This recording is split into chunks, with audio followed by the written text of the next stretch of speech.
kampanye terhadap calon wali kota dan wakil wali kota Banda Aceh, yaitu nomor 1 yaitu saya, Eliza Saabidin Jamal dan Farid Umar. Jadi ini terus kita lakukan selama masa kampanye berlangsung sampai dengan tanggal 11 Februari akan datang, insya Allah. Oke Bu, mungkin ada alasan tertentu memilih langsung datang ke kampung-kampung seperti itu, Bu? Apakah itu salah satu strategi seperti itu? Ya, ini tentu pertemuan dengan warga seperti ini adalah sebetulnya kegiatan rutin yang kita lakukan, ya.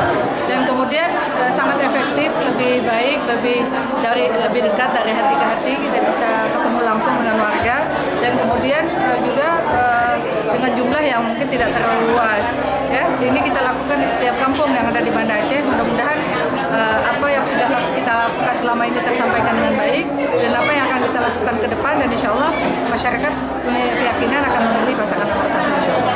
Berarti sudah berjalan ke kampung-kampung mobilisasi seperti itu, Bu? Ya, ini terus kita lakukan sampai dengan tanggal 11 Februari akan datang, dan insya Allah tanggal 29 nanti kita akan melaksanakan kampanye akbar di Banda Aceh, di Stadion